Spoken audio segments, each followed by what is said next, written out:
Et bonjour à toutes et à tous, j'espère que vous allez bien. Bienvenue dans ce nouveau live. Donc aujourd'hui, un live assez particulier. On va parler du magazine, enfin de la BD Les Rues de Lyon. Le temps qu'Instagram veuille bien se lancer. Il dit que c'est presque prêt, mais c'est pas tout à fait prêt. Alors, qu'est-ce qu'il me dit? Voilà, hello. Hello, hello. J'espère que vous m'entendez bien. Hello, hello tout le monde, bienvenue. Donc on va parler des rues de Lyon, spécial Camelot ce soir. Et bonjour à tous. Salut. Salut Damien, je te vois pas. Ah, Ça commence à charger, j'ai l'impression que ça rame ce soir un petit peu Insta. Comment alors tu m'entends? je t'entends? Ouais, ok. Mais c'est C'est noir, bizarre. voilà. C'est Ouais, tout. c'est bizarre. Euh, Ah, on n'a pas fait de répète, hein. Ah oui, ça bug. Là, ça a Ah, l'air pas ok. mal. Hein. Ah, ouais, Hello. Christophe. Salut. Ah ben voilà. Salut. Salut. Comment allez-vous, messieurs? Bah tout Ça va va? bien, ça fait plaisir. Ouais, cool. Et toi? Bon, écoute, impeccable, hein. Encore un coup de Merlin. Alors, donc pourquoi ce soir on parle de votre nouvelle bande dessinée à tous les deux. On va Yes. parler donc de bande dessinée qui est sortie donc dans les rues de Lyon. Vous m'arrêtez hein, si je dis des bêtises tout de suite. Oui. Hein. Donc je n'ai pas encore la version papier, mais voilà, ça c'est Ouais. vos précédents travaux en tout cas. Ah bah voilà, c'est mieux tout de suite. Et Tiens, en double. quel doublé de qualité ça. C'est ça. Et du coup, effectivement, dans la collection Les Rues de Lyon. Et cette fois-ci, donc, on s'était vu il y a 2 mois pour René Ah, Lénaud, donc qui était vraiment un sujet qui n'a rien à voir avec le sujet de ce soir. ah oui, Effectivement. Et donc là, c'est Camelot, la quête du Graal audiovisuel. Et ça revient en fait sur la genèse de la saga Camelot, parce qu'on peut plus appeler ça une série vu que il y a eu un court-métrage, une série forcément en 6 saisons, et puis des BD, un film, etc. Donc voilà, ça parle un peu de tout ça. super, top. Vous allez nous parler de votre travail. Ce qu'on peut faire peut-être pour les personnes qui vont découvrir le live, comme revenir un petit peu sur un petit peu ce que c'est que les rues de Lyon, ce que c'est un petit peu cet éditeur autour de tout ça, et puis après on bascule sur votre travail si ça vous va. Ouais, Puis parfait. la présentation à tous les deux aussi parce que voilà, je pense que ça peut avoir du sens. Hein. Ouais, ça marche. Euh, À vous. Ça marche. Christophe, je te laisse présenter, si tu veux, l'épicerie séquentielle, parce que Christophe, il est depuis plus longtemps que moi dans l'épicerie et il connaît bien le discours. Alors, l'épicerie séquentielle, c'est une association d'auteurs de bande dessinée lyonnais. Et, donc, le principe, c'est d'éditer une histoire sur Lyon, une histoire par mois, complète, en 10 pages. Enfin, 12 pages si on compte la couverture et la quatrième de couve. Donc, une histoire réelle, hein, pas une histoire de fiction, quelque chose qui s'est passé à Lyon. Donc voilà, énormément de thèmes puisque Lyon c'est quand même une ville très riche au niveau de son histoire. Comme dit notre camarade Olivier Jouvray, à chaque fois qu'on déplace une pierre, il y a une histoire. Donc il y a quand même pas mal de pierres à Lyon, ça fait pas mal d'histoires à raconter. Euh, donc voilà. Et puis le principe aussi, c'était quand même face à l'édition classique où chez un éditeur, un auteur touche à peu près 8% du prix public. C'est-à-dire, en gros, une BD à 10 euros, les auteurs, s'il y en a plusieurs, se partagent 80 centimes. Donc, ça fait quand même pas beaucoup.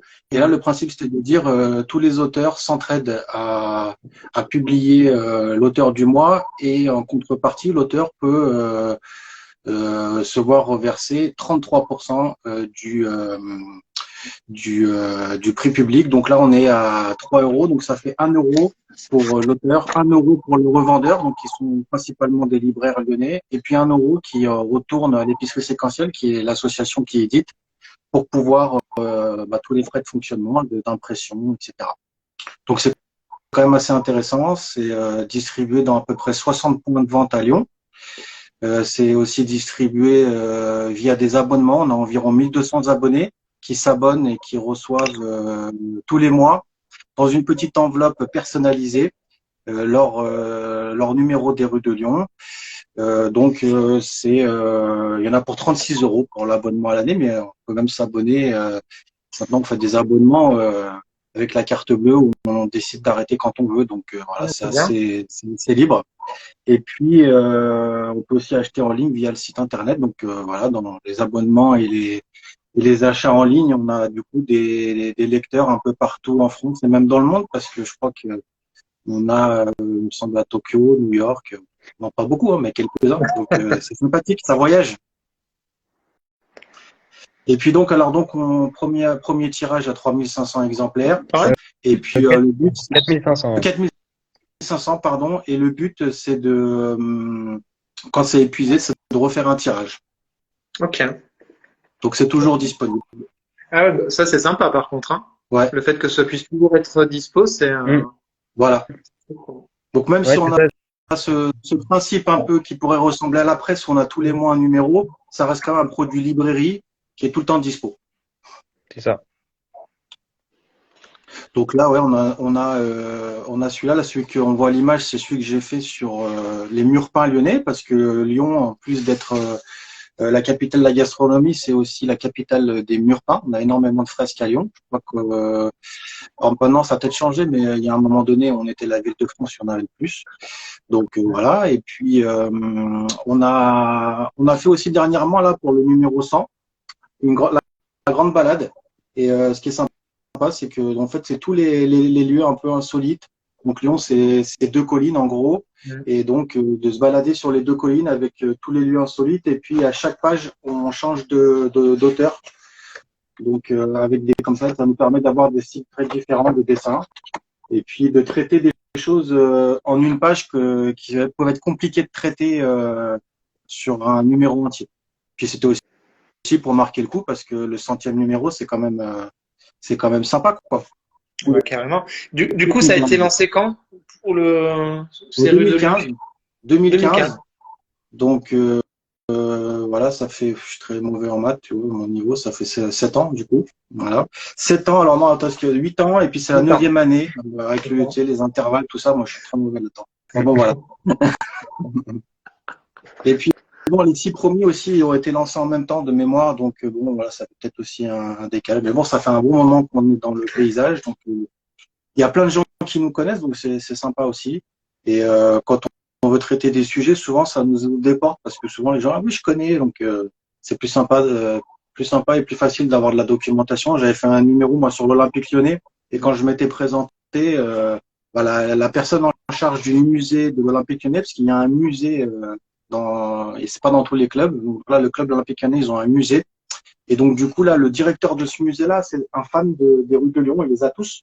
Donc, quand je suis arrivé en disant, je voulais faire un numéro sur l'Olympique Lyonnais, du coup, j'ai été bien accueilli. Sans les rues de Lyon, je sais pas si j'aurais eu un accueil, enfin, pas que, c'est pas le bon mot, mais autant de facilité pour accéder à la documentation et avoir un soutien. Ok. Donc, du coup, c'est ce que tu nous disais aussi, Damien, la dernière fois, c'est que l'idée, c'est vraiment d'avoir quelque chose de participatif, hein, de s'entraider entre auteurs, dessinateurs, scénaristes, mais également avec les personnes qui travaillent dans les librairies. Enfin, c'est de créer vraiment un vrai réseau d'entraide et de partage, de solidarité autour de la bande dessinée, quoi. Ouais, tout à fait. Et puis c'est vrai que déjà tous les numéros sont faits par des auteurs différents. C'est quand même important de le préciser, parce que c'est vrai que des fois il y a des gens qui me disent ah mais du coup tu scénarises tous les numéros. Non non. Et du coup donc vraiment il y a des auteurs différents, que ce soit des scénaristes ou des dessinateurs, dessinatrices, à chaque fois c'est des auteurs différents. Et effectivement le principe c'est d'aller livrer les librairies, donc comme j'expliquais effectivement la dernière fois, nous-mêmes. En fait, c'est les auteurs du mois et les autres auteurs de l'association qui préparent les commandes qu'on reçoit de la part des libraires et on va ensuite les livrer nous-mêmes aux libraires. Et effectivement, il y a une relation un petit peu particulière qui se crée aussi avec l'écosystème lyonnais. Et c'est ça qui est intéressant aussi. C'est pour ça qu'on s'appelle l'épicerie aussi. Le séquentiel, c'est assez artisanal. Et c'est ça qui est intéressant. Et puis même nous, c'est vrai que ça nous permet entre auteurs de se rencontrer, euh, de faire d'autres projets aussi ensemble après, d'avoir des nouveaux potes aussi, et puis voilà, de faire des activités en commun, de s'aider aussi sur voilà, un peu se donner des tips sur le métier d'auteur, sur plein de choses et c'est vrai que ça crée tout un écosystème, sachant qu'en plus depuis le mois de janvier, on a rejoint le collège graphique à Lyon. Et en fait, du coup, le collège graphique maintenant réunit, c'est un gros pôle BD qui a été créé et qui a pour but de réunir vraiment l'écosystème lyonnais. Il y a le Lyon BD Festival, l'organisation qui est là-bas. Il y a euh, BD BD. Baga, ouais, Battle BD. Et du coup, voilà, il y a pas mal de choses. Il y a l'épicerie aussi. Et le principe maintenant, ça va être de partager les locaux. Il y a des auteurs aussi qui sont en coworking et qui peuvent avoir des bureaux. Donc ça, c'est top aussi. Et le but, c'est aussi de faire des événements, en fait. Voilà, inviter des auteurs, faire même des ciné-clubs. En tout cas, faire des choses autour de la bande dessinée, de l'art, faire des rencontres. Et du coup, l'épicerie fait partie pleinement de ça aussi. Et c'est vrai qu'à Lyon, enfin, c'est assez chouette ce qui se passe autour de la bande dessinée. Donc, c'est vrai que quand on est auteur de BD, c'est cool d'être à Lyon. Et s'il y a des auteurs là qui sont lyonnais par ici, n'hésitez pas à rejoindre l'épicerie séquentielle. Mais voilà, en plus, c'est vrai que ça donne aussi l'opportunité à des jeunes auteurs euh, de faire une bande dessinée. Et ça, c'est quand même chouette.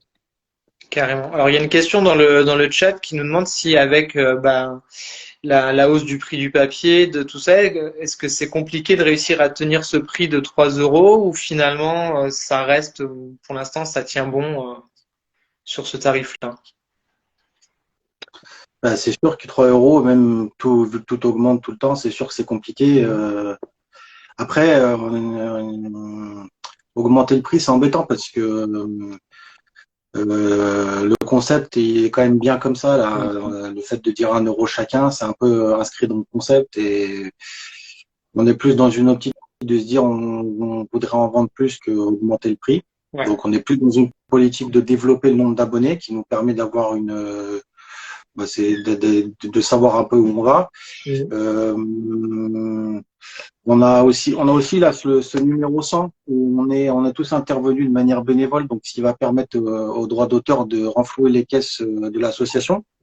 Donc voilà, pour l'instant, nous, on est plus dans cet état d'esprit-là que d'augmenter pour le moment, mais peut-être qu'effectivement, il faudra peut-être augmenter à un moment donné, mais pour l'instant, on reste à 3 euros. Et puis on veut rester sur de la BD pas chère et accessible le plus possible. C'est aussi le but, pour que ce soit pas cher. C'est ça.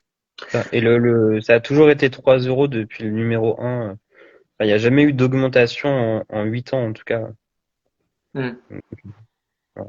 Après, c'est ce qu'on disait, hein, le prix de 3 euros, clairement, ça fait le petit cadeau, le petit truc vraiment sympa que tout le monde peut mettre à la poche. Enfin, je veux dire, tu te gares 1 heure dans un parking dans une grande ville, aujourd'hui, tu payes 3 balles. Donc, c'est vrai que je fais un peu mon commercial, mais c'est un peu cette idée-là. Et c'est vrai que cette répartition 1 euro, 1 euro, elle est symbolique et à la fois, elle est vraiment appréciable, je pense, en tant qu'auteur, quoi.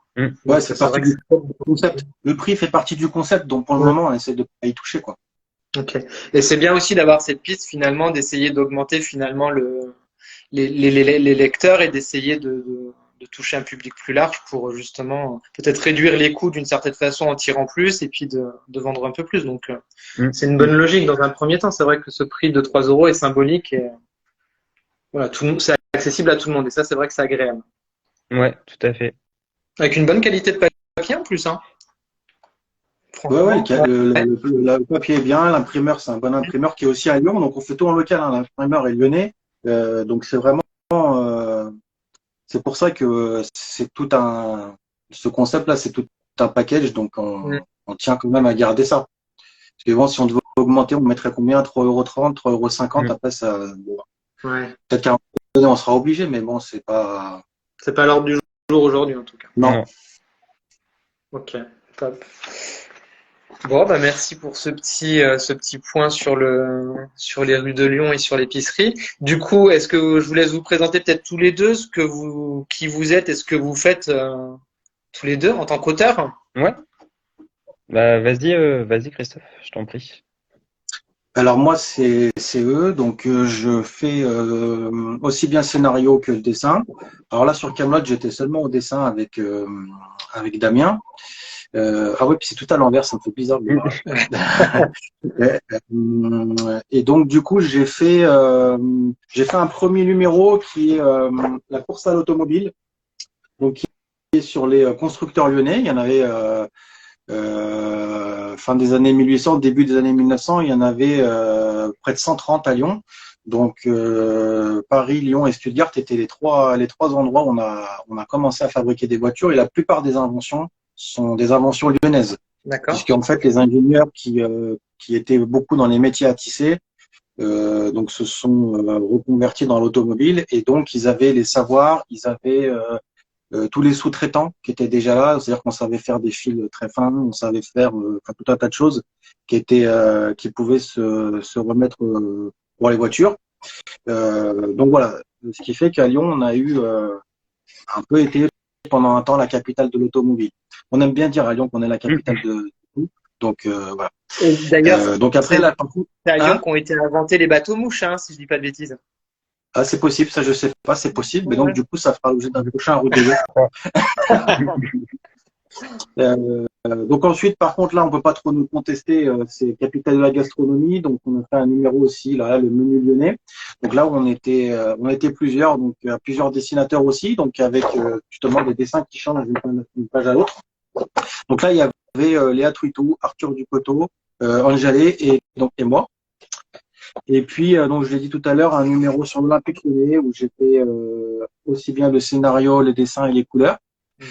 Donc là aussi, nous, on estime être la capitale du foot, dans déplaise aux autres. Euh, et puis depuis que notre grand rival est en plus est malheureusement tombé en deuxième division, on se sent seul au monde, quoi. Et ensuite, donc les murs peints dont on a parlé tout à l'heure. Une petite apparition d'une page dans le numéro précédent, là où j'ai fait ici une page, un petit morceau donc de la grande balade. Et puis évidemment Kaamelott dont on parle ce mois-ci avec Damien au scénario. Donc voilà un petit peu les faits d'armes aux routes de Lyon. Ok. Et mais tu fais aussi d'autres BD, hein, si je dis pas de bêtises, pour Ouais, il y d'autres a ces deux éditeurs. BD aux éditions Petit à Petit, Ouais. où j'ai participé aussi à des collectifs. Donc on a fait ACDC en BD, Prince en BD, qu'est-ce qu'on a fait, Pink Floyd en BD. Il y a Punk aussi, mais qui n'est pas encore sorti. Otis Reading aussi, mais qui n'est pas encore sorti, donc qui sont à paraître. Et puis j'ai aussi quelques projets qui sont en cours, mais bon, ils sont pas encore tout à fait finalisés. Ok. Super, merci. Ouais, et puis moi du coup, donc moi je suis scénariste, je fais pas de dessin.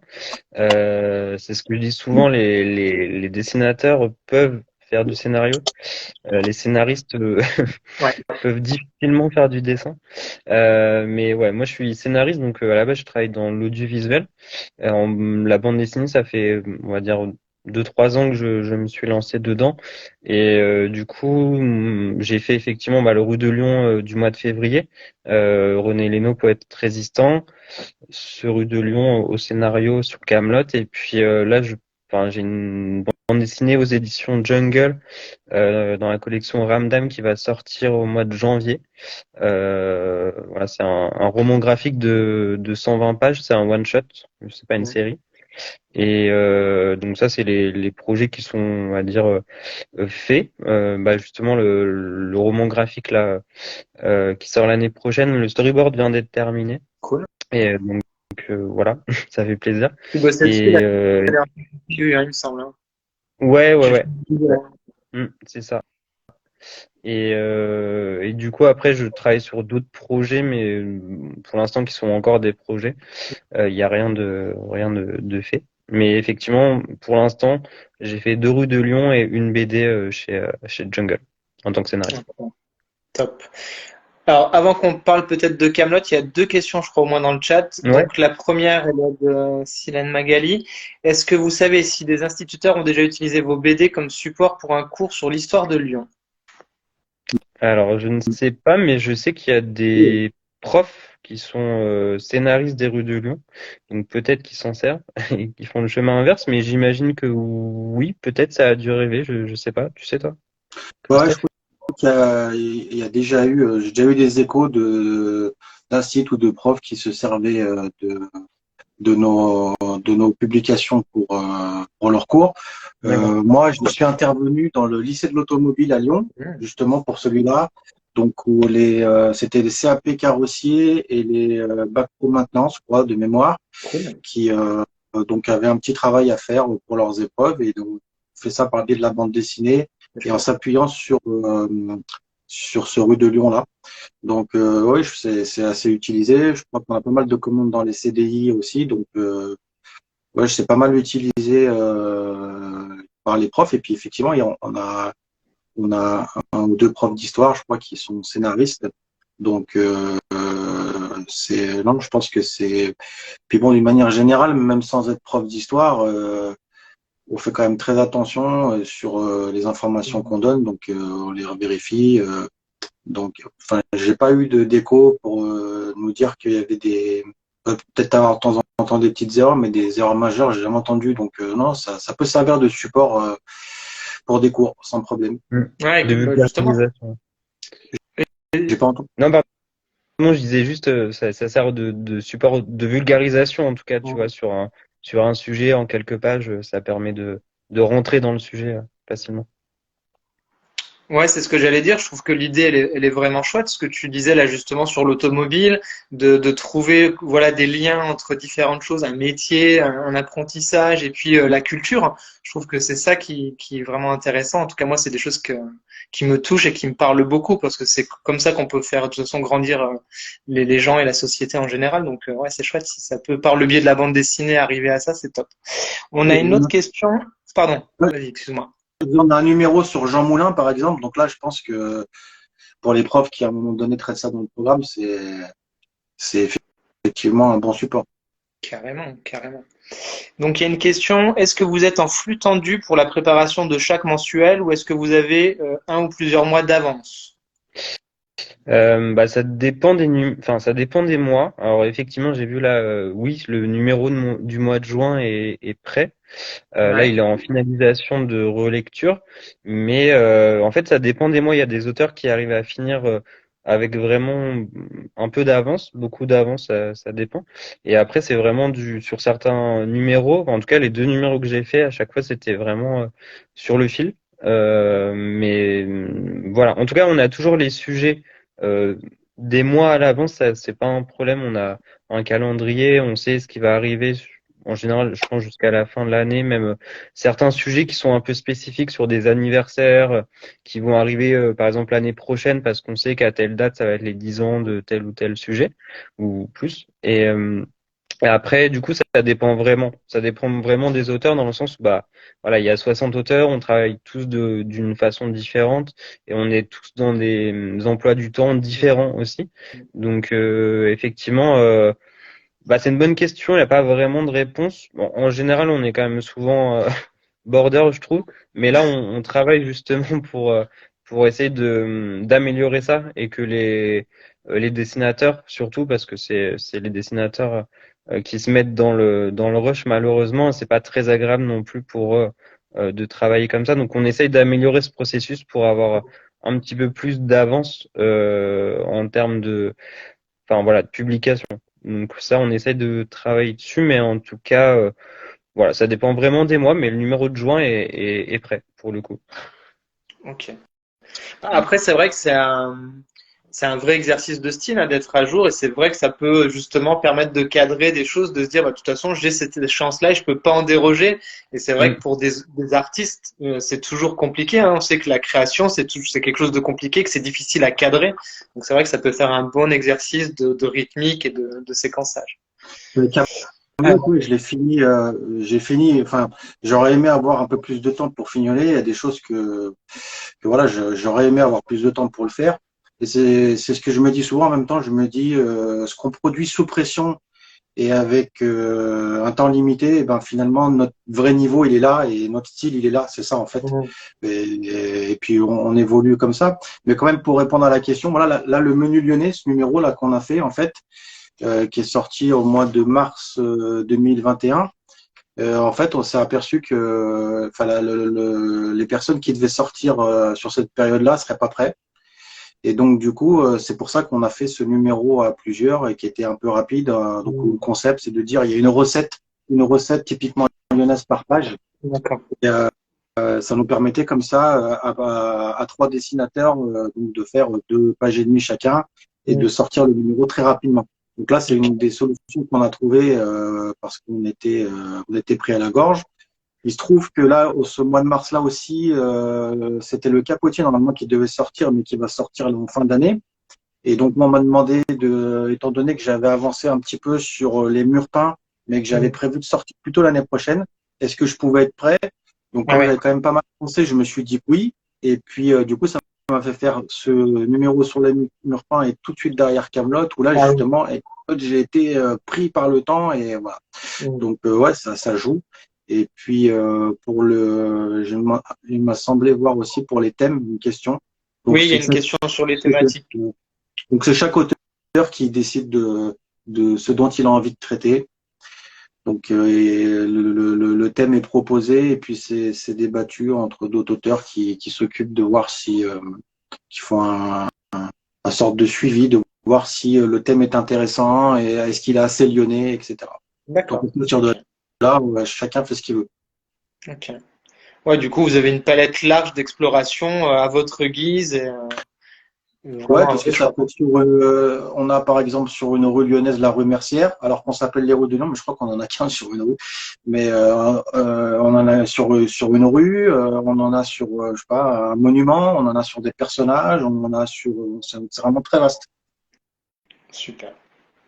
Top. Bah, merci pour ces réponses.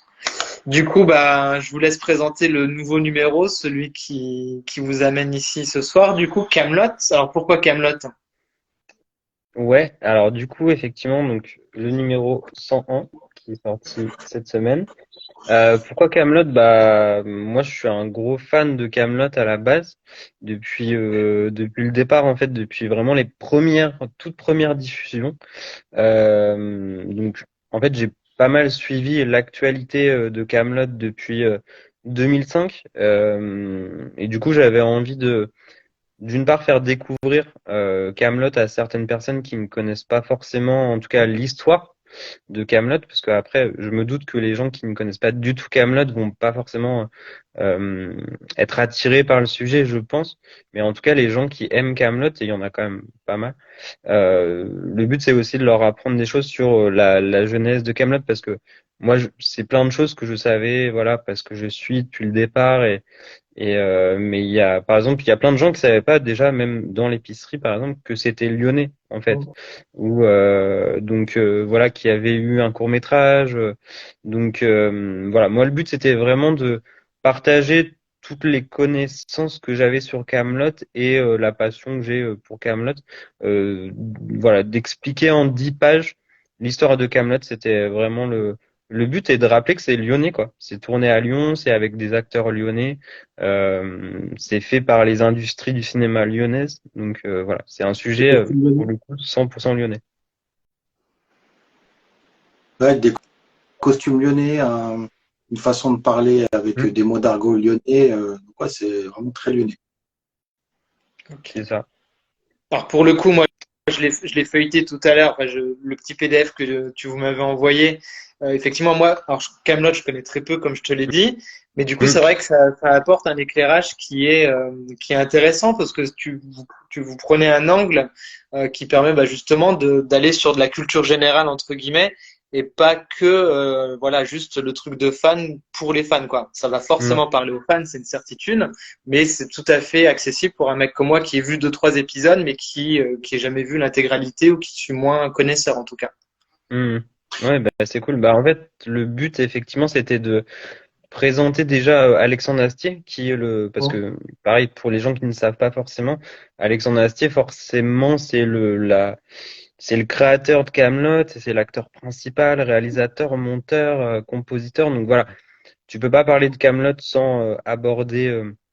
Euh, Il y a des gens qui sont choqués Ouais, par je le fait sais. que tu n'aies jamais regardé.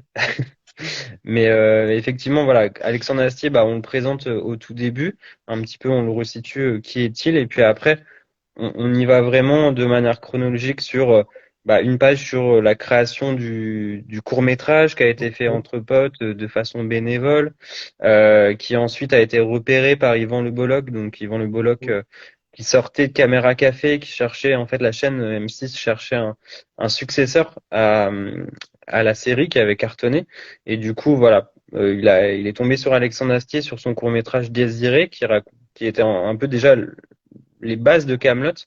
Et du coup, il lui a proposé la chaîne a beaucoup aimé. Ils lui ont proposé de faire des épisodes pilotes qui eux-mêmes ont été autoproduits en fait, un petit peu dans la même lignée que le court métrage.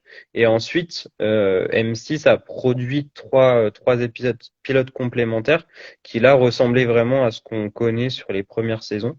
Euh, et ensuite, voilà, on décrit les trois premières saisons, comment elles ont été faites, parce qu'elles se ressemblent sur la forme. Et ensuite, on parle vraiment de saison 4, 5, 6, où là, ça commence à évoluer. Parce que Kaamelott, c'est ça qui est intéressant aussi dans Kaamelott, c'est que ça a évolué sur la forme. C'est passé de 3 minutes 30 à 7 minutes, à 52 minutes, à des formats cinéma. Donc voilà, c'est ça qui est intéressant aussi dans Kaamelott, c'est que ça passe par une grosse évolution et ça passe aussi par son créateur qui a tenu, c'est ça qui est assez impressionnant, je trouve. Il a tenu dès le départ son cap, quoi. Il a tout écrit tout seul, à part de rares exceptions. Il a tout fait entre guillemets tout seul. Et du coup, c'est pour ça que c'est vraiment une série d'auteurs et qui est un petit peu un ovni à la télévision.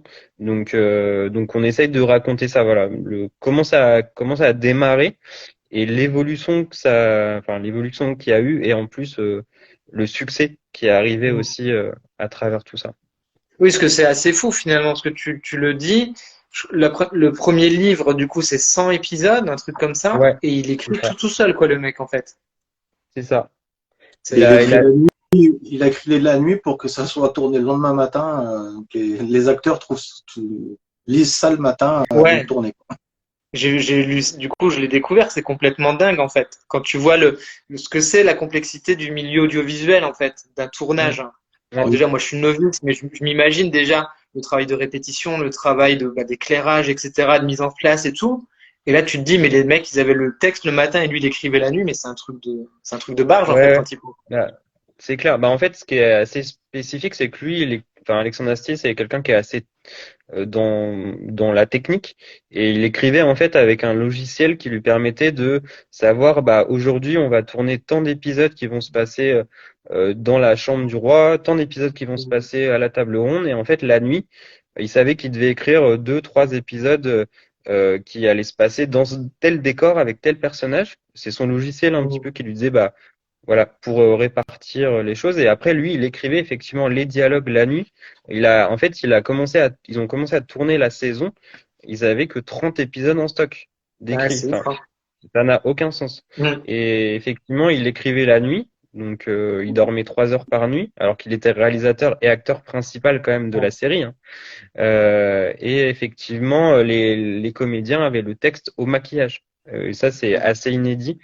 Donc voilà, c'est pour ça que c'est assez fou en fait, c'est que toutes les répliques sont, tu vois, cultes, on va dire, mais elles ont été écrites de manière très spontanée en fait, sans relecture, on va dire, sans, enfin, je trouve ça, j'ai jamais trop compris en fait comment ça a été fabriqué. C'est pour ça qu'à chaque fois que les comédiens racontent un petit peu tout ça, c'est toujours fou. Enfin, voilà, c'est assez incroyable effectivement. Ouais, c'est très pro et en même temps il y a un côté amateur voilà et finalement ça donne un truc, une alchimie qui fonctionne quoi. Hmm, c'est clair. Mais il y a peu de gens qui peuvent faire, je pense qu'il a fait aussi, tu vois. Enfin, c'est vraiment une exception. Personne ne fait ça. Déjà, personne n'écrit une série si longue tout seul. Et puis comme ça, dans ces conditions-là, enfin, oui, effectivement, il connaissait ses comédiens. Ouais. Il a écrit aussi c'est ça qui est assez inédit à la télévision, c'est qu'il écrivait.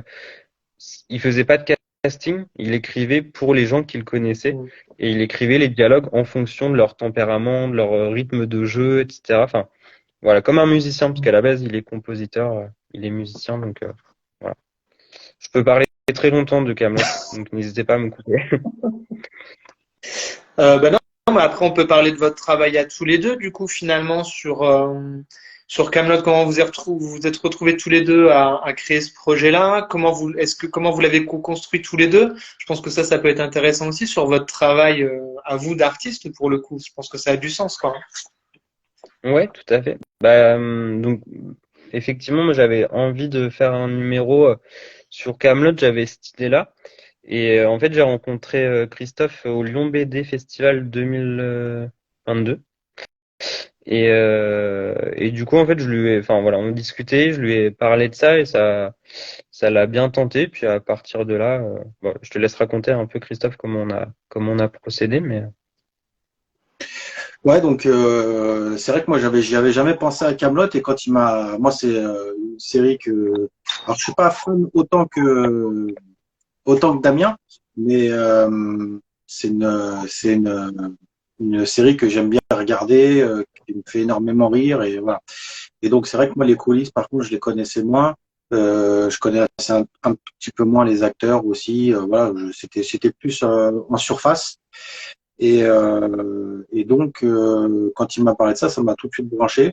Et puis, après, comment ça s'est passé? Ça s'est passé assez simplement dans le sens où au départ, on savait pas trop le ton, quel ton donner. Et puis aussi, pour répondre un peu à une question d'avant, pour tous les numéros de Lyon, on fait attention que ce soit pas destiné uniquement aux fans, quel que soit le sujet. Donc ça explique les choses de manière pour grand public et puis on fait quand même attention à émailler le récit de tout un tas de clins d'œil qui vont faire plaisir aux fans et voilà. Mais à chaque fois c'est pas destiné que aux fans. Et je pense qu'on y arrive plus ou moins bien parce que souvent moi je sais que sur l'Olympique Lyonnais je l'ai eu aussi ce retour de gens qui me disaient j'aime pas du tout le foot ou je suis pas du tout intéressé par l'Olympique Lyonnais, donc surtout des Stéphanois. Et donc du coup finalement, ils ont quand même apprécié en disant ouais, j'ai appris plein de choses sur la création du club, des choses comme ça. Donc ouais, c'est pas des trucs de fans à chaque fois. Et donc là, c'est la même chose pour Kaamelott. C'est pas un truc de fan, mais je pense que ça va plaire quand même aux fans. Et donc voilà. Et puis nous, c'était au niveau du ton où au départ, on savait pas trop. On voulait pas faire le truc lourdingue avec plein de répliques cultes, 3 répliques cultes par case, tout ça. Enfin voilà, c'était le ton qui était un peu dur à trouver. On voulait quand même mettre un peu d'humour, mais pas trop. Donc voilà, Damien a bien écrit toute sa partie en voix off. Et puis il a laissé pas mal de trous au niveau de visuellement ce qu'il fallait dessiner. Il m'a laissé libre. Et puis, moi, j'ai rajouté quelques dialogues de temps en temps, 2 ou 3, je crois, pas grand-chose, parce que moi, j'aime bien l'humour, donc ça m'a permis, voilà, donc, en proposition, hein, des petits brouillons, en lui disant, voilà, je lui ai envoyé, je lui dis, qu'est-ce que t'en penses? Et puis lui, voilà, qui validait ou pas, et puis on a avancé comme ça. Okay. Et du coup, en termes de dessin, alors, si je trahis pas de secret, tu fais tout à la main en plus, c'est ce que me disait Damien. Ouais, je fais tout à la main, même les textes. Je les ai écrits. Voilà, c'est une planche originale. Ah, Là. Donc, tu vois, on en voit. ah ouais, d'accord, super. On a les textes qui sont notés dessus. Donc la couleur, tout est fait directement dessus. Ah ouais, chapeau, hein. C'est pas tout à Ouais, c'est beau, hein. fait les mêmes couleurs, hein. Comme ça permet de voir un petit peu la différence de. C'est vrai que l'impression est un peu différente.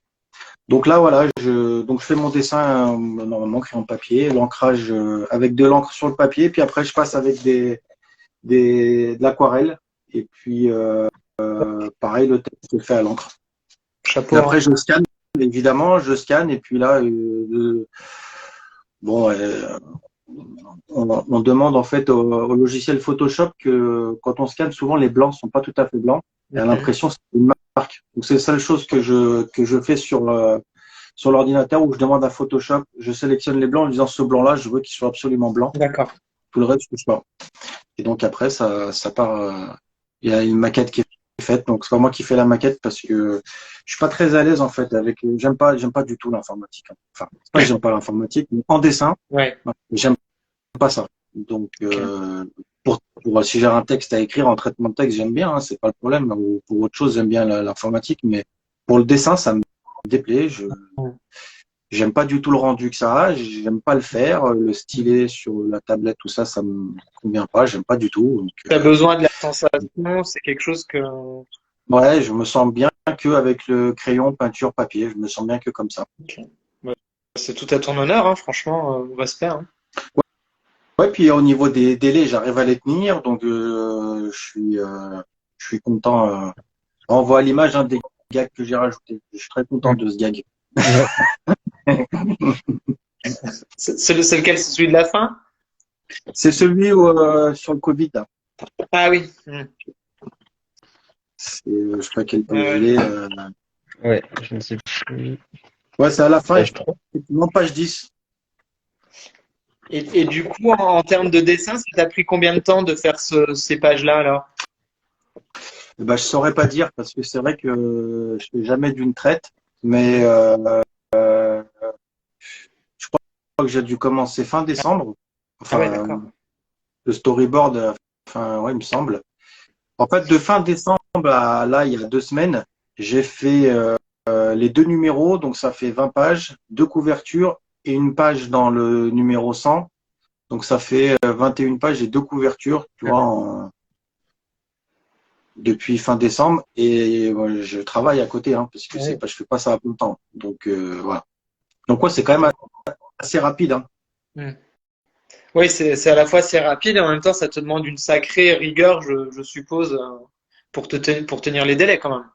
Ouais, c'est ça. Mais, en même temps, c'est très stressant, mais en même temps, je trouve que c'est quand même assez bénéfique. Ça permet d'avancer, ça permet de pas trop tergiverser et puis voilà, de s'imposer une discipline, effectivement. Et, alors après, c'est un peu frustrant parce que des fois, il y a des dessins où je suis pas content. Mais bon, c'est comme ça. Oui, bah oui, forcément. J'imagine que tu as toujours envie de revenir sur des petits détails qui toi te chagrinent l'œil, mais à un moment donné, il faut bien lancer le truc, quoi. Ouais, c'est ça. Ok. Alors, il y a une question dans le chat. Est-ce que Alexandre Astier est au courant de la BD? Est-ce qu'il a eu un exemplaire? Est-ce que vous avez eu des retours sur ça? Ouais, alors c'est une bonne question.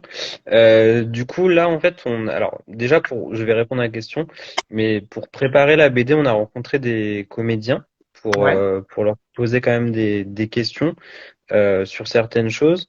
Et là, en fait, on est en train enfin, on est en contact avec pas mal de comédiens de la série qui vont nous faire une petite promo en fait. Donc là, il y a Serge Papagali qui fait le paysan Guetno dans la série, qui a relayé sur ses réseaux la BD gentiment.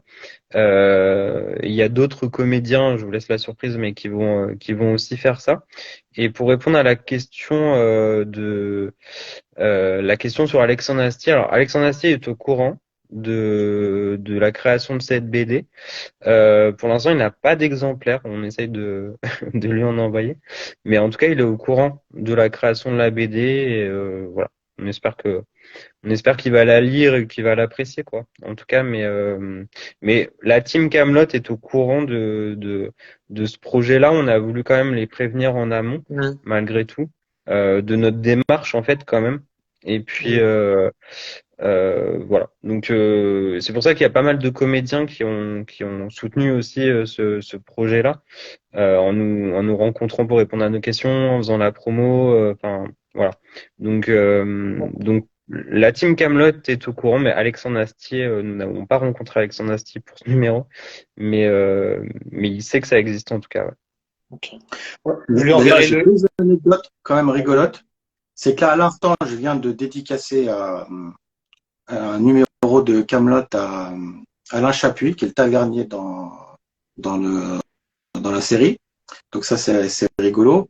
Et puis, une autre petite anecdote aussi, pour teaser, pour que les gens voient quand même qu'il y a quand même quelques acteurs qui nous suivent. C'était il y a quelques jours, je sais plus quand, donc je suis allé pour faire des livrets Camelot dans les librairies. Et en finissant de livrer, c'est dommage que j'ai fini de livrer, mais en finissant de livrer, je tombe nez à nez avec Jean-Christophe Humbert, donc qui joue Caradoc dans Camelot. Donc voilà, j'ai pu un peu l'interpeller, je lui ai parlé du projet, qui m'a dit qu'il avait vu la couverture déjà passer, qu'il était au courant. Donc j'étais pas peu fier. Bon voilà, et donc voilà, effectivement, tout le monde est un peu au courant. Ouais. Alors avec des investissements à divers degrés, mais il y a quand même un des acteurs principaux qui nous a beaucoup aidé. Donc chouette. Ouais, c'est ouais. bien quand il y a une émulation comme ça en plus, quand c'est une scène artistique, c'est chouette de se soutenir. Je trouve que ça a du sens. J'enverrai le lien du live sur le compte d'Alexandre Astier, hein, de toute façon. Après, libre à lui de regarder ou pas CMP, mais C'est ce qu'il faut faire. Ouais. bah oui. Mais d'ailleurs, quand il nous raconte les autres, les acteurs, quand nous ceux qu'on a rencontrés là, quand je l'entendais raconter, des fois je trouvais beaucoup de liens avec ce que nous on fait, ce côté un petit peu artisanal Alors bon, pour l'instant, on n'a pas le même succès qu'eux, mais ça peut venir, on va voir. Hein. Après, j'en parlais encore cette semaine, dans les milieux artistiques, c'est beaucoup, beaucoup, beaucoup de travail. En fait, les gens se rendent pas compte que pour avoir du succès, c'est un travail qui est colossal. Et on parlait tout à l'heure du peu d'heures de sommeil d'Alexandre Astier, mais il y a beaucoup de gens qui ont une réussite, mais qui en fait ont fait un investissement de temps, mais qui est colossal en fait. Ça tombe rarement d'un claquement de doigts. Il y a des réussites parfois comme ça, magiques, mais c'est quand même souvent beaucoup, beaucoup de travail en amont. Hein. Des artistes qui vont jouer le même sketch pendant enfin, je sais pas, des tonnes d'heures, des années entières avant qu'il y ait le déclic. Des musiciens, pareil, une chanson qui vont faire tourner sur des petites scènes pendant des années avant qu'il y ait un truc qui marche. Donc, je pense que c'est vraiment la persévérance dans ces milieux-là hein, qui fait le gros le travail Voilà, et la persévérance et puis la rencontre qui fait que, parce que là, pour Camelot, c'est Astier qui rencontre l'acteur de Caméra Café, là, dont le nom m'échappe, et puis qui lui dit, bah, tiens, on arrête Caméra Café, je vais te présenter, est-ce que, voilà, et puis il se trouve qu'il passe sur M6. Bah, si Camelot n'était pas passé sur M6, peut-être que, est-ce que Laurent Astier aurait percé avec autre chose? C'est pas dit, on ne sait pas, hein. Donc, il suffit des fois une rencontre qui fait, qui vient tout chambouler, ouais. Tout à fait. Mais je trouve aussi, tu vois, ces rencontres, alors après, c'est que mon point de vue, mais plus tu travailles, plus tu lances des pistes, en fait. Ouais. Et plus tu lances plus tu as des chances aussi de rencontrer cette bonne étoile à un moment donné ou d'avoir cette synchronicité avec autre chose ou d'autres personnes. Voilà. Après, c'est que mon point de vue, mais plus il y a de travail, plus il y a des chances de réussir de toute façon. C'est ça. C'est le travail et effectivement les opportunités que tu vas te créer en créant. Donc effectivement, il faut travailler, sortir des projets, rencontrer des gens et effectivement, tu augmentes tes chances d'y arriver en tout cas. Mais ça, de toute façon, il n'y a pas de secret, il faut travailler. Ouais. Et surtout, il n'y a pas que le travail, c'est aussi de montrer son travail parce qu'il y a plein de gens qui n'osent pas en fait au début se lancer et tout, mais faut assumer assumer ce qu'on veut faire, les projets qu'on veut réaliser et puis il faut se lancer quoi. Donc effectivement c'est le travail et montrer son travail et montrer son travail ça passe par rencontrer des gens effectivement. Ouais, entièrement d'accord. J'en parlais récemment avec un autre auteur de BD dont j'ai fait le live, je ne sais pas si tu l'avais vu ou pas, qui sort un ouvrage chez Bubble BD. Et pareil, il a travaillé pendant longtemps, il a fait du dessin et au final, c'est ce que ses potes lui ont dit, tu aurais dû le faire avant, mais voilà, c'est à un moment donné, c'est quelle confiance tu mets, Mm, comment tu oses montrer ton projet, ton travail. Tu as raison dans ce que tu dis. Il faut savoir réussir à oser montrer, mais c'est pas toujours simple non plus. mm, c'est clair. Faut assumer, ouais. Mm. Tout à fait. C'est pas simple et tu ne sais jamais ce que réellement les gens pensent parce que quand tu montres ce que tu fais, bah, c'est rare que les gens te disent oh, mais c'est vraiment nul ce que tu fais. Les gens te disent c'est bien, c'est bien, c'est bien. Et ben, alors c'est bien quoi? Est-ce qu'ils disent ça par politesse parce que Mm. voilà, il va pas te dire c'est pas évident de savoir où t'en es. C'est franchement pas facile. Oui, c'est vrai, ça c'est un autre débat aussi. Comment enfin, te juger, non, le mot est pas bon, mais artistiquement ou dans ce que tu crées, effectivement, quel est le juste curseur finalement entre ce qui est vraiment bon et de ce qui est vraiment pas bon? C'est Ouais. difficile aussi, hein, je te rejoins. C'est vrai que c'est pas évident. Les gens vont avoir tendance à être quand même très gentils de base, et surtout quand tu es dans un cercle proche. Donc, C'est ça. Ouais, surtout Après, quand t'es en face à face, quoi. C'est quand même compliqué de toute façon, ça arrive à tout le monde. Des fois, même si on n'aime pas trop, on va pas non plus dire non, j'aime pas ce que tu fais, c'est nul, j'aime pas. Non, c'est toujours quand même par politesse, de trouver les points positifs. Et moi, c'est vrai que quand j'ai des retours positifs, je me dis voilà, est-ce que la personne vraiment apprécie ou c'est par politesse qu'elle me dit ça. Donc on n'est jamais sûr en fait. bah, en tout cas, quand je rencontre des éditeurs, je trouve qu'ils ont, enfin, ils osent dire si c'est bien ou pas bien, tu vois. Donc, en tout cas, quand tu te confrontes à un milieu professionnel, et moi, je bosse aussi pour la télévision, les gens te disent si c'est bien, enfin, en tout cas, pas si c'est bien, mais si eux aiment ou pas, Mhm. et si ça rentre dans leur ligne édito aussi, Ouais, il y a ça qui c'est fonctionne. ça qui est bien. Enfin, faut aussi rencontrer les bonnes personnes. Enfin, parce que sur 10 personnes, il y en a peut-être euh, enfin 9 qui vont refuser ton projet et un qui va apprécier, le mettre en avant. Et c'est vrai que souvent j'entends oui, telle maison d'édition a refusé, je sais pas, Harry Potter par exemple. Oui, mais en même temps, si tu l'acceptes mais que tu crois pas, tu vas pas le mettre en avant, tu vas pas le vendre et mettre l'énergie qu'il faut. Donc enfin, en fait, je trouve que c'est pareil sur des comédiens, on entend oui, il a refusé tel projet, tel film.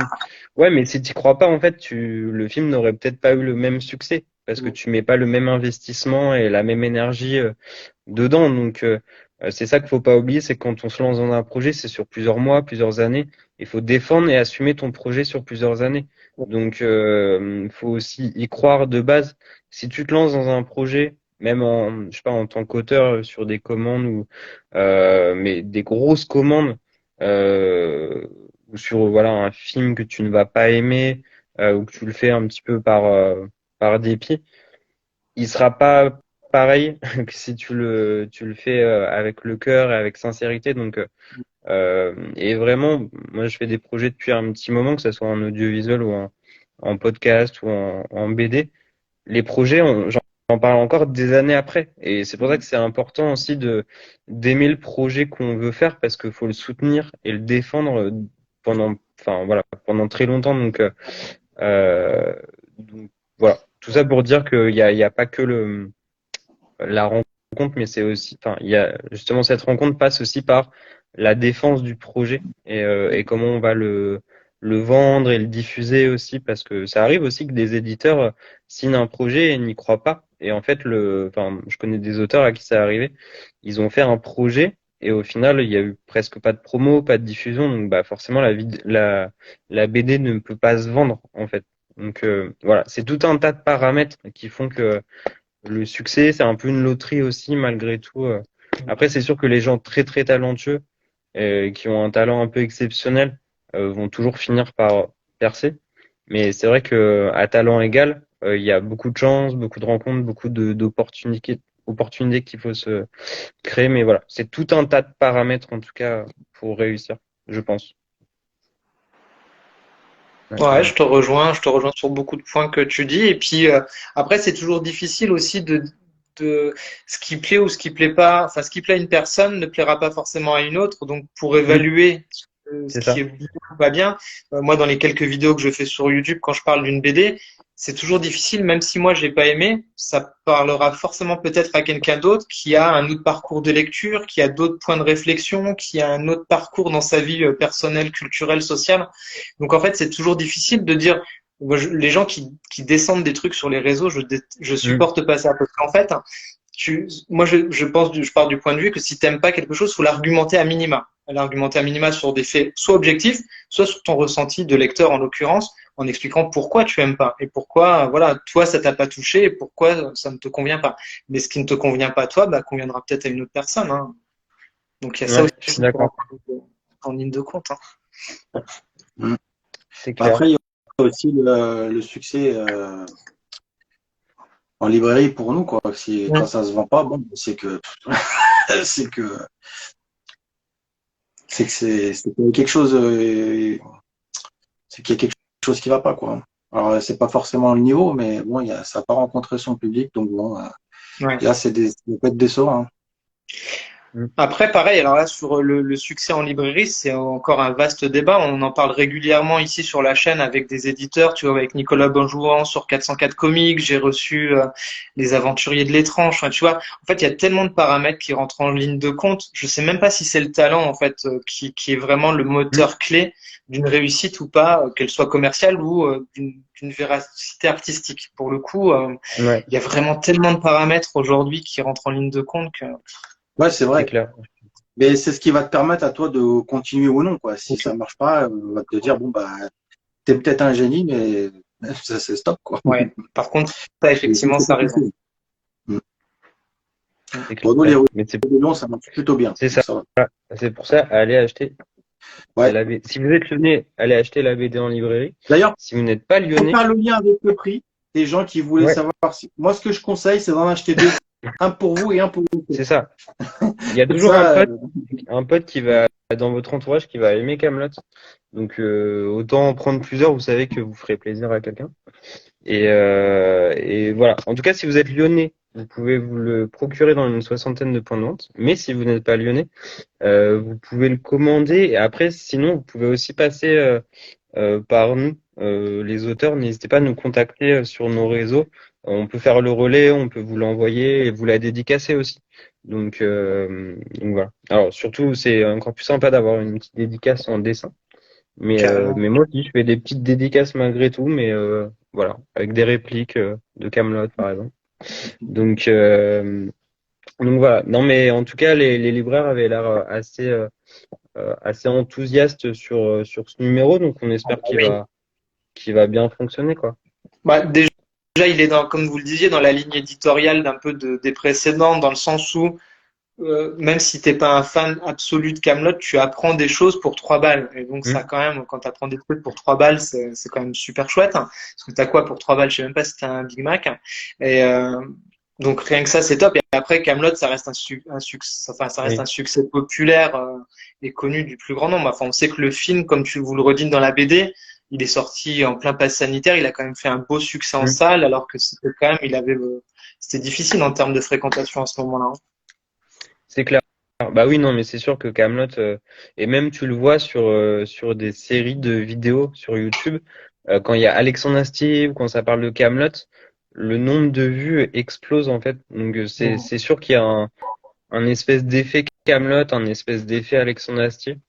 Mais en tout cas, voilà, c'est vraiment une BD qui pas making of, mais en tout cas qui résume en 10 pages ce que c'est Camelot et comment ça a été créé surtout parce qu'il y a plein de gens qui ne le savent pas forcément.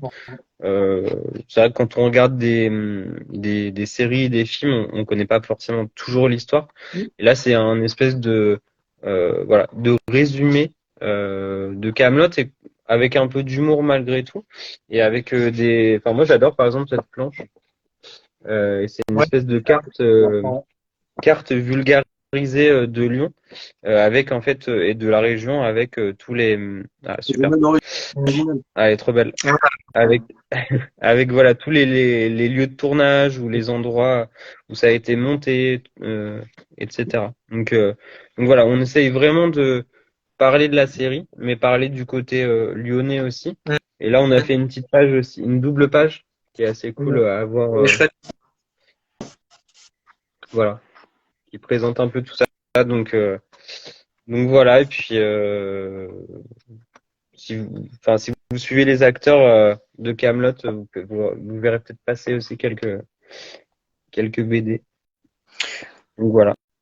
Ouais, dans le chat, on note très beau les détails et perspectives. Effectivement, ça rend super bien. T'as fait un super taf, hein. Si t'hésites sur la reconnaissance de ton travail, franchement, c'est super beau. Par politesse C'est vrai. que tu dis ça. Pardon? C'est par politesse que tu dis ça, non? Non, parce que si tu veux, je suis comme vous, je travaille. Je fais pas de live avec des trucs qui m'emmerdent, en fait. Je préfère être fan plutôt franchement, non, c'est pas mon genre de soutenir des artistes ou en tout cas des œuvres qui le méritent pas. C'est pas, je pense qu'on a tous autre chose à faire. Non, effectivement, en termes de dessin, c'est super chouette. On sent bien, bah, tout comme dans celui-ci, hein. Franchement, la couverture, elle est très belle. Tous les détails que tu y mets. Enfin voilà, le rendu à la fois visuel, graphique, comme ça, on a les jeux de texture et puis le nombre de détails, vraiment, je trouve que ça, c'est une marque de fabrique assez intéressante, où voilà, toi, en tant que lecteur, tu te perds un petit peu, tu vas chercher des trucs, tu pioches un petit peu des infos à gauche à droite. C'est pour le coup très réussi. Et la colorisation qui est très, très sympa, franchement. Ça. Et puis en plus, à chaque fois, Christophe, il se représente dans ses BD. Ouais. Donc, Bon, il t'a mis aussi à la fin. oui, bah au début et à la fin. Ouais. Je suis plusieurs fois, mais en tout cas dans toutes les BD de Christophe, de CE, effectivement, enfin, voilà, il y a son petit personnage et je trouve ça cool aussi. Ça donne un ton, un univers, enfin, qui est assez fort, quoi. On reconnaît rapidement ton style, je trouve. C'est chouette. On le Ouais, voit puis c'est mal. vrai que les détails, c'est vrai que j'aime beaucoup, beaucoup les détails. Mm. Donc, ouais. Ouais, on sent hein, cet amour d'aller chercher le petit truc, d'aller mettre des infos un peu partout, le petit côté un peu explorateur, quoi, qui est sympa, quoi. Ouais, c'est ça. Puis c'est vrai que j'aime bien quand soit avoir une lecture un peu plus longue, ou Mhm. alors une deuxième lecture et aller retrouver des choses un peu en arrière-plan. Ça, moi, j'aime beaucoup quand d'autres auteurs le font aussi. Et j'aime beaucoup le faire. Donc, ouais, c'est vrai que là, je l'ai pas mal fait. Donc, je suis content que ça se soit vu. Alors, du coup. Bah ouais, ouais, on le ressent et c'est vrai que moi c'est quelque chose que j'aime bien aussi en tant que lecteur, c'est bah t'as toujours comme quand tu regardes un film, t'as toujours la première découverte d'une œuvre de toute façon et après tu sais que si l'œuvre elle t'a plu, tu vas y retourner et c'est ça qui est intéressant, c'est de se dire bah tiens il y a une première lecture, il y a une deuxième lecture et puis il y a du fond, il y a de la matière à trouver, à récupérer en temps pour se faire grandir intellectuellement quoi, c'est ça qui est chouette. D'accord. Ouais, comme elle le dit, passer plusieurs minutes à regarder un dessin en détail, c'est un vrai bonheur pour les lecteurs, carrément, quoi. Moi, je suis pas un lecteur qui lit vite, j'aime bien prendre mon temps pour apprécier les choses, quoi. C'est Ouais, important. moi aussi, c'est pareil. Mais c'est vrai que des fois, on a un dessin qui est plus relâché. Donc, du coup, il y a un peu moins à regarder. Et ouais, c'est vrai que moi, je vais plutôt dans le sens inverse. Alors, du coup, ça me prend pas mal de temps. Alors là Mm. aussi, et quand même, là, c'est quand j'ai reçu le scénario, j'ai Damien qui m'écrit, parce que bon, lui vient de l'audiovisuel, donc il a Bon. bien compris qu'en dessinée, on payait pas les figurants. Et donc, il met des centaines et des centaines de personnes attendent. Voilà. Ok, merci. Donc, il a fallu que je dessine des centaines et des centaines de personnes qui attendent leur dédicace. Donc, Ouais, j'ai t'as pas trouvé pu faire de toute copier-coller, cette là. technique. Ouais, ouais, je pouvais pas moi. Hein. C'est Ou vrai. un tampon. Il fallait que j'achète un tampon. Mais bon, j'aime bien faire ça, donc ça m'a plu. Je l'ai fait aussi beaucoup dans celui d'avant, où il y a énormément de détails, donc ouais, Ouais. ça me plaît. Ouais, il y a plein de détails. À chaque fois, les pages sont vraiment, voilà, il y a de quoi aller chercher, il y a de quoi fouiller. En tout cas, clairement, si on ne parle que de ça pour 3 euros, t'en as pour ton Mm, argent, quoi, hein. On doit ramener c'est clair. un truc de prix. Voilà, C'est quoi. clair. Ouais, Et ouais. D'ailleurs, enfin, on va faire aussi gagner. Donc moi, j'avais fait gagner sur mon compte 2 bandes dessinées. Ouais. Mais du coup, le but, c'est aussi d'en faire gagner chez toi, Kevin. Donc, voilà, je sais pas comment tu voudras procéder, mais en tout cas, euh, comme on avait fait la dernière fois sur René Lénaud, c'est, Ouais. je sais plus ce que tu avais fait exactement. Comme, Un truc en story, non? J'ai pas fait un truc en story. ouais, ouais, il me semble, ouais. Non. Mais en tout cas, voilà, pour ceux qui veulent aussi tenter leur chance, il y aura 2 exemplaires à remporter. Et On puis, fera ça. puis voilà, et puis encore une fois, ceux qui souhaitent se la procurer, qui savent pas forcément comment faire, n'hésitez pas à nous demander aussi à CE ou à moi et on vous répondra et voilà, on pourra vous l'envoyer. Super. Nickel, ouais, n'hésitez pas. C'est vrai que les personnes sont accessibles hein, via Instagram. C'est vrai que tout à l'heure on disait je vais envoyer le lien, mais Alexandre Astier, mais c'est vrai que les auteurs sont très disponibles sur les réseaux sociaux en général, il y a vraiment un échange qui est facilité et facilitant. Donc voilà, n'hésitez pas à aller directement sur les comptes des auteurs, même sur le compte de l'épicerie séquentielle. Je pense que les gens répondent très rapidement aussi. Et ça vaut le coup de voilà, puis ça permet toujours d'avoir des échanges un petit peu plus personnalisés. Je trouve ça sympa de rentrer en contact avec des gens qui font de la création. Je pense que c'est un bien pour tout le monde. Ça permet d'élever les gens de tirer les gens vers le haut, quoi. Tous. J'espère. Oui, espérons. Est-ce Ça marche. que, est-ce que vous vouliez rajouter quelque chose sur ce numéro? Est-ce que vous vouliez parler un peu d'autres choses sur votre travail ou est-ce que vous avez fait le tour, Hum, monsieur? Pour moi, c'est tout bon. Je pense Ouais. on a déjà bien fait le tour. Donc, Ah oui, d'accord, on a fait ouais, plus d'une heure de live. il est quelle heure? 22 heures? Ouais. 22h10 presque. Ouais. Donc, non, non, mais je pense que c'est déjà pas mal. Merci encore pour l'invitation. Bon, bah, Et voilà, j'ai mis ma petite Astro City derrière, quand même. yeah. Mais non, non, bah merci encore, ouais, enfin voilà, c'est super cool. Déjà la première fois, c'était super chouette. Et là, c'était cool aussi de partager avec Christophe. Donc Ouais. euh, donc voilà, merci encore de l'invitation et merci de soutenir les auteurs de BD, la création. Enfin, franchement, ça fait plaisir, quoi. C'est important, c'est un de mes motifs, moi. Plus on partage de choses, plus je pense vraiment que on peut tous être gagnants de tout ça, en fait. Donc, c'est avec grand plaisir. Je mettrai je crois que j'avais pas mis le premier live sur YouTube, donc je vais mettre celui-ci sur ma chaîne, même si Mhm. ça fera pas des tonnes de vues, mais en tout cas, ça me permettra d'avoir un lien YouTube facilement partageable et plus facilement Ouais, partageable que sur Instagram. Si ça vous va à tous les deux, je fais ça dans la semaine ouais, ou ce carrément, week-end là. avec plaisir. Allez, ça marche. Je fais comme ça. Du coup, bah, merci beaucoup à toutes les personnes qui étaient présentes sur le live ce soir. Donc, n'hésitez pas à rester connectés, soit pour gagner la BD bah, sur le compte, soit d'aller faire un petit coucou directement sur le compte des copains, aller voir leur Instagram et puis de soutenir leur travail, leur futur projet, quoi. Voilà. Et puis, je crois que le mois prochain, c'est sur le Rock à Lyon. Donc, ceux qui sont Ah, intéressés au Rock à Lyon, eh ben, courez vous abonner pour recevoir dans votre boîte aux lettres l'histoire du Rock à Lyon.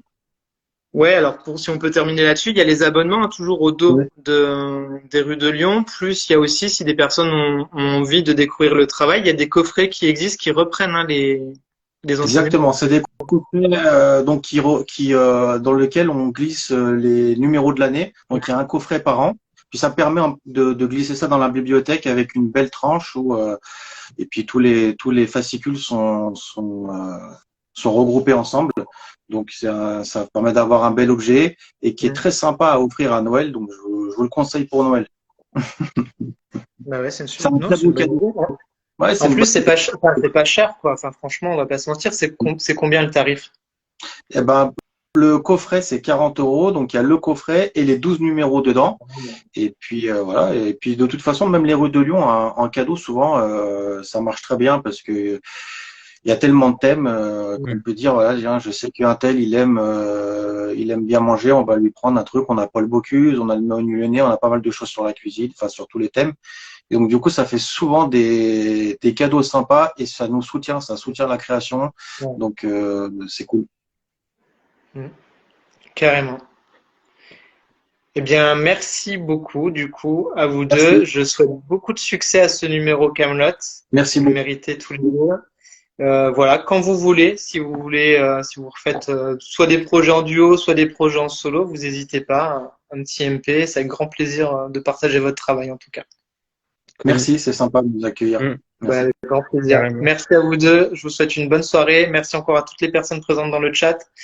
Merci de votre fidélité et je vous dis à tous à très bientôt et une bonne fin de soirée. Ciao, Salut. ciao. Salut. Merci beaucoup. Merci. Ciao.